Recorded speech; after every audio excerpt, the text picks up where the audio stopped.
Hey everybody, welcome to another episode of the Clint Crowe Real Estate Show. We have a very special guest today. Miss Kim Freshwater is joining us all the way from our Jackson office. Hello. Welcome, Kim. Hi. Hi. I wasn't that far, I know, but I'm glad you drove up here. I know you don't usually drive up here unless you really need to. You like to stay in Jackson, so. Yeah, I do prefer to stay in Jackson. Yeah. Much But I can. appreciate you coming up, and I appreciate you joining me. I know you y'all usually do another podcast. MSAR does a little podcast, and that one doesn't have video. It doesn't. So I appreciate you dressing up and everything and putting your name tag on. You got I your do. name tag on? Yep. I got the right name tag on. Yeah, I have lots of name tags these days.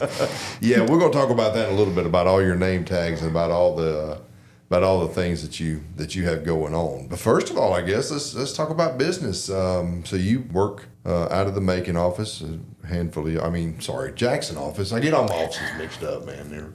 They're everywhere. The Jackson office, a handful of y'all work down there, and y'all have really been on fire this year.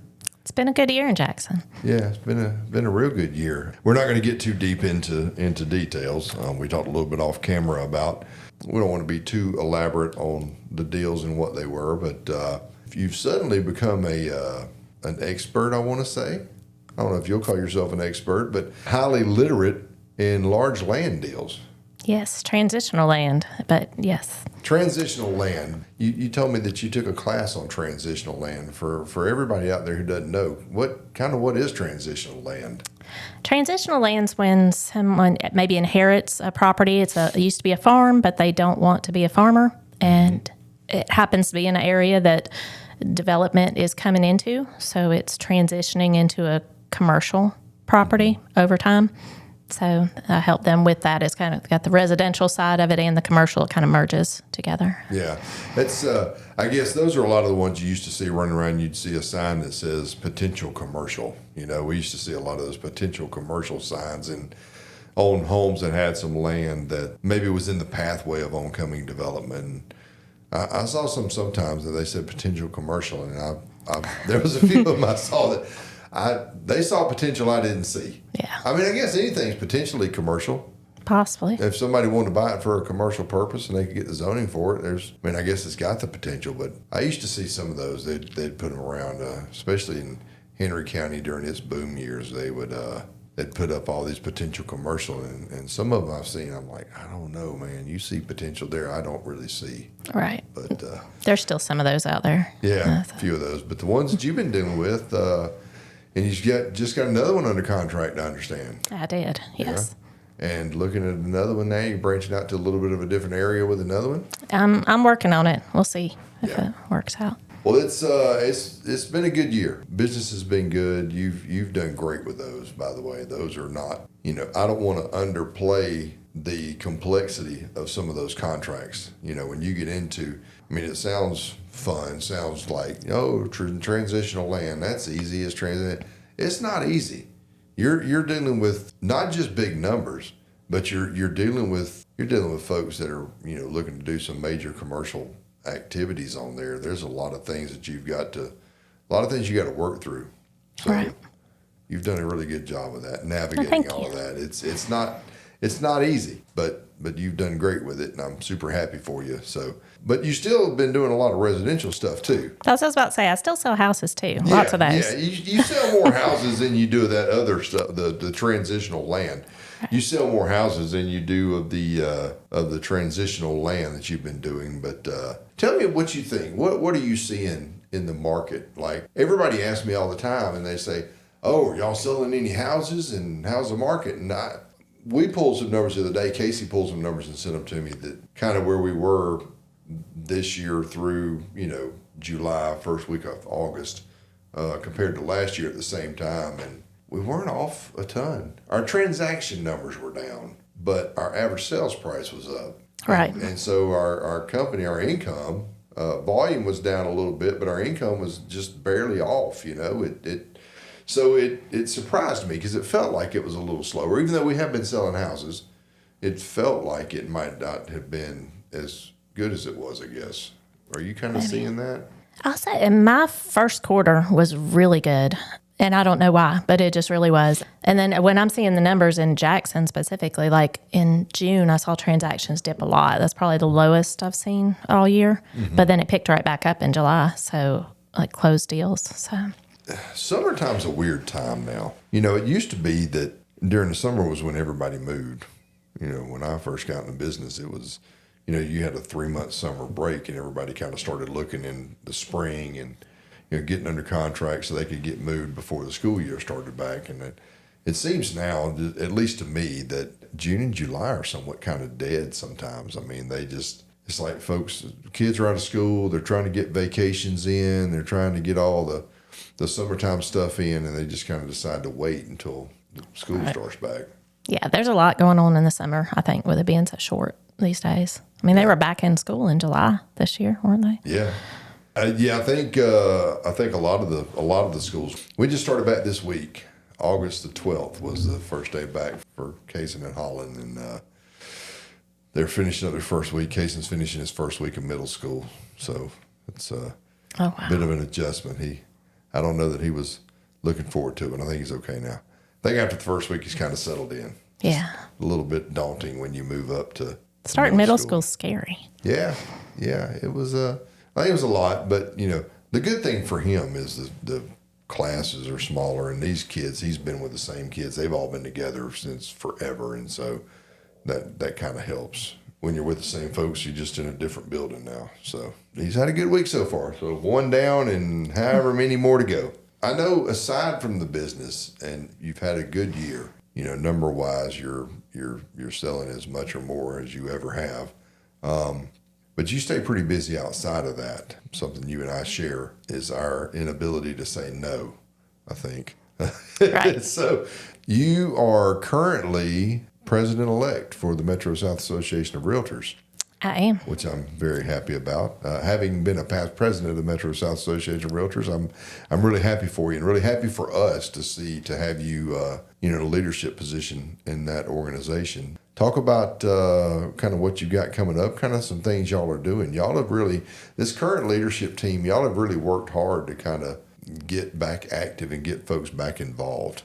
Right. I think everything that we're doing right now is for the members. We are wanting to put the membership first and make sure that every decision we make is serving the members. Yeah. And that's our top priority. And everybody on the leadership team is on the same page and feels that way. So I feel like I'm in good company. I'm really proud of our leadership team and all that we're getting done. And and we've got like our affiliate trade show coming up. Yep. September, so that our affiliates have a chance to be in front of realtors, not just Metro South realtors, but all realtors. It's free to all realtors to attend.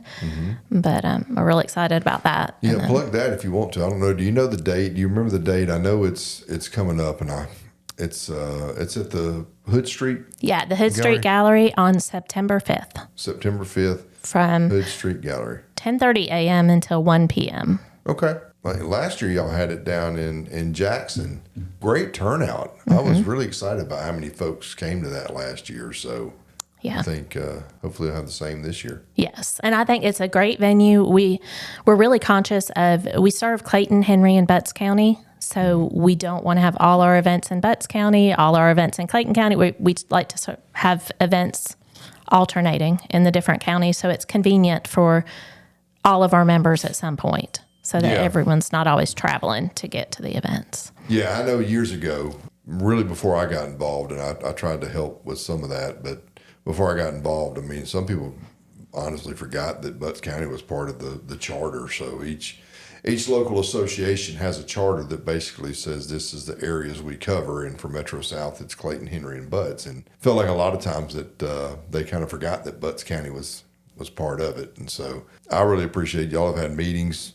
That's really important to get the membership involved.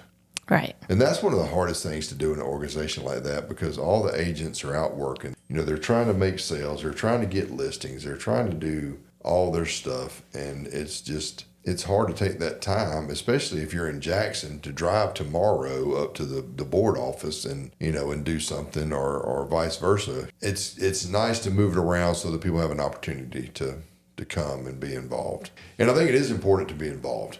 I think that the association does a lot for us and for our industry. It's kind of like a gym membership, though. If you don't, you kind of get out of it what you put into it. So Right. you need to be involved to really reap the benefits of it. But just from an advocacy standpoint, and speaking of advocacy, I think y'all got your RPAC. Yes. You got your RPAC auction coming up, or your RPAC Yes. fundraiser. What are y'all Yes. doing with that? We're having a general membership meeting and RPAC silent auction on October 10th.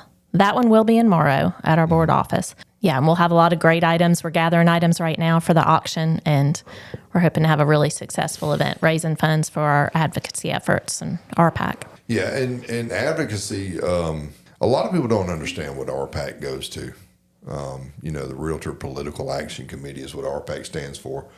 Half of them just know that it shows up on their bill when they get it and says, hey, this here for RPAC, and they have no idea what it goes to. So for those of you who don't know what that goes to, I would encourage you to maybe attend the RPAC auction. You might pick up something, a little silent auction, win a silent auction bid and get something, a really nice item. But you also learn about it some because it's important. They do, support candidates. They've been supportive of me and my candidacy in elections in the past. But not just that. There's so much that they do. The advocacy team works tirelessly to advocate for our industry and for private property rights for our clients. Private property rights, protecting home ownership, and really protecting our ability to do what we do. Mm-hmm. But some of those funds and the RPAC funds go into other committees, RPIC and REAC, and some of those things that can be used locally. So we won't get too deep into that right now. Maybe we'll do that another day. But it's important. So, well, aside from being the president-elect, you're going to be president next year. So got you. Hopefully getting all your team together and all that good kind of stuff. Getting ready for next year. You got your installation coming up. Your installation will be on December the 12th. December 12th. It's a Thursday. Yes. The day before our Christmas party, as it turns out. Yes. So that'll be good. We want everybody to come to that too. But you're also you have been named this year the Realtor of the Year for the Metro South Association of Realtors, which I'm excited about. You should be proud. I hope you're proud of that, but I'm extremely proud of you for that. I think it couldn't have been awarded to a more deserving candidate. The Realtor of the Year criteria, it's not just about being successful in the business. It's about supporting the business and the industry as well, and being a good member of the community. I think you got the Good Citizen Award a couple of years ago, too, if I remember. Yes, the Good Neighbor Award. Good Neighbor Award. Yes. Yeah, you got that a few years ago. I remember when you got that because I had gotten that one year, too. And that was, I loved getting that award. That really meant a lot to me, that people, that they recognize what you're doing. You don't do it for that, but Right. But it's nice to get that recognition. You're going to be up down in Destin at the conference. You're going to be up for Georgia Realtor of the Year. Yes, on the big stage. On the big stage, yeah. Unique position for me, but just to reiterate what I always say that y'all get tired of hearing me say about the quality of the agents and the people that we have at Century 21 Crowe Realty. Not only are you the current Realtor of the Year for the Metro South Association of Realtor, President-elect, and will be president next year of the Metro South Association of Realtors, Mindy Attaway down in our Macon office is the Realtor of the Year for the Middle Georgia Association of Realtors and the President-elect, and will be president of the Middle Georgia Association of Realtors next year. So we're going to have it all covered here at Century 21 Crowe Realty. That I hope both of y'all win. I'm told them I want a seat right in the front. So I'm going to have two folks with our company that are going to be up for Georgia Realtor of the Year. So if they let me make the decision, I will give it to both of y'all. But now I'm really proud to have folks in our company get recognized for that, because I know y'all are awesome, and I want everybody else to realize that too, and to give y'all the credit that you deserve. So I'll be sitting right in the front row cheering. I'll try not to embarrass you. That's okay. Cheer as loud as you want. Okay. All right. Thank you. Jamie going to be there? He will. Yeah. Yes. Maybe Jamie sit there front with me. Maybe so. Maybe so. We'll try not to embarrass you. Yeah. Yeah. Y'all have to try not to be late. That was my first thought when you put Jamie on the front row, and then I thought about you too, that maybe y'all should try not to be late. Yeah, look, we're time optimists. That's my new term. Yeah. We think we have more time than we do. We think we have more time, we can get some more stuff done. Doesn't always work out for Jamie or I, but we have a lot of fun together, so that's cool. We always have a good time when we're together. So, Morgan coming? No. No. No, she has to work. And somebody has to take care of all the dogs at the house. So. Speaking of dogs, well, let's now transition into talking about some. So you're a multi-million-dollar producer selling, multi-million-dollar tracts of land and dozens and dozens and dozens of houses and stuff. You are Realtor of the Year. You're president-elect for the Metro South Association of Realtors. Seems like you wouldn't have time for anything else. But speaking of dogs, you are a founding member of the Butts County Humane Society, very coolly named Butts Mutts. Yes. I'm sure a lot of folks watching, if they've been anywhere around Butts County or our area down there and haven't been under a rock, they would have probably heard of Butts Mutts before. It's a incredible organization. And you were one of the founding members. Yes. How did that happen? Like, all of a sudden one day there was no Butts Mutts, and then all of a sudden it's like Butts Mutts was everywhere. Like, how? It started out as we were working to transport the dogs. So there was a group of volunteers that helped to transport the dogs to vet appointments or to boarding facilities and for other rescues, the out-of-state rescues that were involved down here trying to help out. And then it transitioned. I got involved when I got into real estate and started taking pictures of the dogs. And going to the boarding facilities and taking pictures. And then just all of us, we kind of put our talents together and decided to form our own organization so we weren't dependent on the other rescues from out of the area. Yeah. And so that we could have more control over helping the dogs here since we were the boots on the ground. And, We didn't have a humane society in Butts County, I don't guess, did we? No, we had years before we did have one.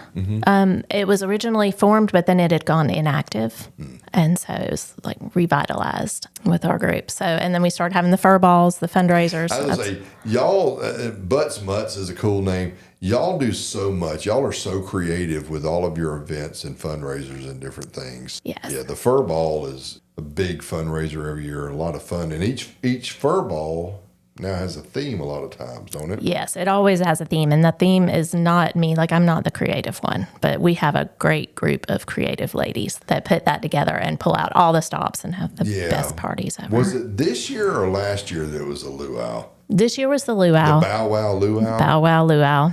That's Yes. so catchy. Yeah, and last year was the toga party, the Roman toga party, like a dog roaming, not Roman. Yeah. It's all Roaming. punny. Yeah, like roaming. Roaming. Yeah. Yeah, the Bow Wow Luau is one of my favorites. That was a good one. Yeah. The fire dancers and everything. Yeah. Yeah. There's a guy I looked out. There was a guy out there twirling a flaming torch. And I'm Yes. like, that's impressive. Pull out all the stops. I'm going to stay inside just in case. I mean, he did a great job, but just in case he had an off night, I didn't want to get too close. Yeah. So you still serve on the board of Butts Mutts. I mean, I do. I'm more behind the scenes right now because just time, and I can better serve behind the scenes on the computer and things like that. So yeah. And one of the most important things y'all do, I know you and I've talked about before, with the funds that you fundraise, obviously you try to rescue, you try to get dogs adopted out and that sort of thing. But y'all also have a service that other people can use for their pets, right? Yeah, so one of our biggest initiatives is for Butts County residents. We do a $40 spay-neuter program. So any Butts County resident can sign up through Butts Mutts and arrange to have their dog spayed or neutered for just $40. And that's a big deal. yeah, that's a huge savings. And Butts Mutts picks up the rest of the tab just to help control the pet population, no accidental litters. And there's just too many dogs at not enough homes. Yeah. What's the website they go to? Is it just Butts Mutts? ButtsMutts.com has all of our info out there. So easy enough. ButtsMutts.com. You can go. It's a great organization, and y'all have done wonders around the county, having been there before it existed and seeing it now. There's a lot less stray dogs, a lot and we want to make sure that the animals are taken care of, right? That we don't want any animals being harmed or injured or suffering or going hungry and stuff. And so that spay and neuter program is a big deal. So Well, I would say that's amazing that you do all of that, but we're not done yet. You also somehow managed to find time to serve on the Butts County Board of Appeals. Yes. Yeah. Zoning appeals. Yeah, zoning appeals. So you've been doing that now for 8 years. It's been a while. Yeah, that sounds Yeah. right. Couple terms, I guess, or it seems like it's been a while. It has. Yeah. I want to say 8 years. That sounds about right. I'd have to look it up to be sure, but it was longer than I thought recently when I looked it up. Yeah, folks, a lot of folks, I guess, don't know what a lot of them don't even know what the zoning board does or anything, but what do y'all do with zoning appeals? So the Board of Zoning Appeals, what we do is we basically anytime the administrator of the zoning administrator, there we go, when there's anything that's denied or it's not allowed within the ordinance, the zoning ordinance of the county, then it comes before us. People can file for a variance. Right.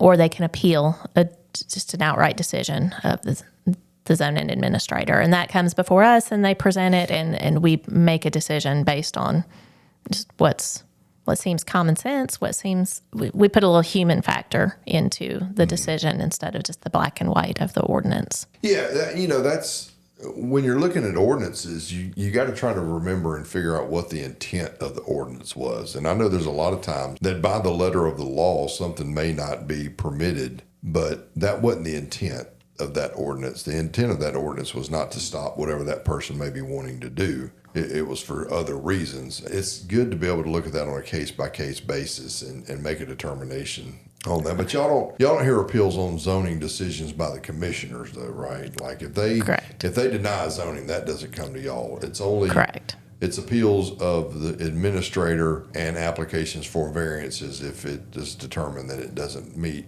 whatever the current zoning is. That's right. The commissioners have the final say-so on anything that they approve or deny. On rezonings, it's just if somebody says, I want to build this structure or what have you at this location on my property and it's zoned this, and maybe they're getting into a setback or something like that, then there's nowhere else feasible, and y'all can allow some variance on that on a case-by-case basis if it makes sense. So. Yeah, if it makes sense. Well, that's probably pretty interesting. I'm sure you hear some pretty good cases sometimes. It's yeah, it can be. And I'll say from a real estate standpoint, I like seeing how the process works, understanding the full process so that when I come across a property that might need something, I can better advise my clients on what steps they should take in order who to talk to at the county and what they can expect from a process. Yeah, that's important because that just ups your level of expertise, right? Being able to advise your client on something or point them in the right direction or have that connection that you can make to get them the answers that they need, or at least advise them on the process if they need to do something differently. And it is pretty interesting. I served on a few of those boards and are planning and zoning for a long time and different things. And yeah, it's always interesting. You learn a lot about the zoning process. Yeah. Well, that's amazing. You stay really busy. I do. You do a lot of stuff. I do. But we're not quite done, right? No. Yeah. Chamber I'm on the Commerce Board. Yeah, Board of Directors. Yeah. Butts County Chamber. Yeah. Yeah. And that came about because you were on the Board of Directors of Partners for Smart Growth. Smart Growth. Yeah. So Partners for Smart Growth, which I was on the board of both of those at separate times, and they finally, I guess, merged back together, which is good. That was because they were very similar organizations, had the same kind of intent and wants to help benefit the county. We came at it from different angles, and I think that it's good now to have those back together. So because you were a partners board member, you became a chamber board member when the reconciliation happened, I guess. Yes, when we merged, I came on as ex officio. Mm-hmm. And then transitioned as an actual board member the new year. Yeah. So we've had a lot of activity with the chamber as well. I mean, the chamber's really been kind of booming the last few years. I know we've had Amanda Rivers, who obviously she was the president one year, and the chamber's been very active. Participation seems to be up pretty good. So right. We have a great director over there. A couple of great directors now, back to back, and so we've had a lot going on. check it out. Something different happened with the festival this year. So this year they're combining the fall festival with the music festival from last year, so that it's not two separate events, draw more people out for one event. So, we're still working out all the details for that, but it's going to be a great day. Somebody asked me the other day if we had gotten our booths or whatever, and I think we have. I'm not sure. Probably need to check. Yeah, I have to check that. Make sure on that. So, that should be a fun event, having the music festival combined with the fall festival. Hopefully that'll get more folks out. Last couple of years has been really good, though. It's been a good event, been a lot of fun. So, is there anything else you do? I'm in the Rotary. Oh, yeah, Rotary. That's probably all I can think of. Yeah. That's a lot. Yeah. So that might be enough. I mean, it could be. I think other people would think that was enough. I kid you about it because you stay busy, and I have very little room to. But it's important, it's important to give back and to serve in your community. I know it's something you're really passionate about, and you do it very well, and I'm appreciative for it, and it helps in a lot of different ways. Oh, I remember one. I thought you of one. forgot. Yeah, you might be thinking of the same one. Yeah, have to do with you build houses. Yes, Habitat for Humanity. Yeah, yes, I'm very passionate about that. I knew yes, there was one we were forgetting. Yeah, that's a pretty big one. Yeah, tell me about that. That's a tell me about that initiative that you're doing with that, because it is really cool. That's something I want to kind of take part of. And I sometimes I'm not like one of your initiatives. I wasn't really invited. Right. Well, I mean, you could have come, but so earlier, so I built with Habitat for Humanity a few times in the last, over the last several years. And this year they actually approached me to be a Women's Build ambassador. Mm-hmm. And so I was very excited about that, and just kind of share my experience with others and encourage people to come build and participate on the Women's Build days. And like the face of the Women's Build, one of a few, it wasn't just me, but it was great. And so we had a Women's Build day, and that was the one that you probably felt like you might not have been invited to so much. Well, I mean, I didn't want to intrude. Yeah, which we did have. I mean, those days sell out every year, and this year it definitely sold out, and it was so much fun, and we all got our T-shirts, and then I sponsored it too, so I had my logo on the T-shirt, and I'm very proud of that T-shirt, and I have my pink hard hat, and and it's such a good organization. I mean, when you build on the build days, the future homeowners are there building side by side with you. Oh, that's awesome. Yeah, so it's really cool to talk to them and hear what they're most excited about with their new home, and it's the pride that goes with that. It's just an experience I can't describe, but I'm a big fan of Habitat for Humanity as an organization.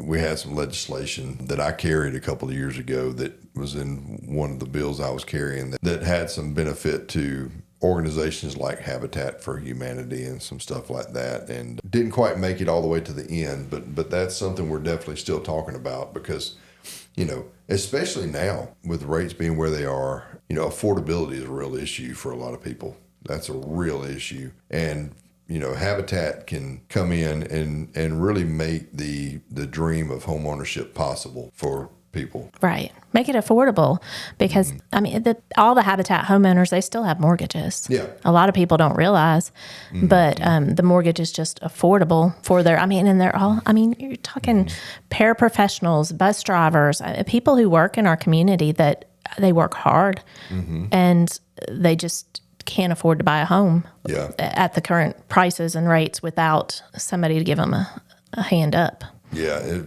a lot of people don't realize that Habitat for Humanity is actually they're considered like a mortgage company. Mm-hmm. They provide low interest mortgages on these properties. Low interest loans on these properties is essentially how they're kind of structured. Right.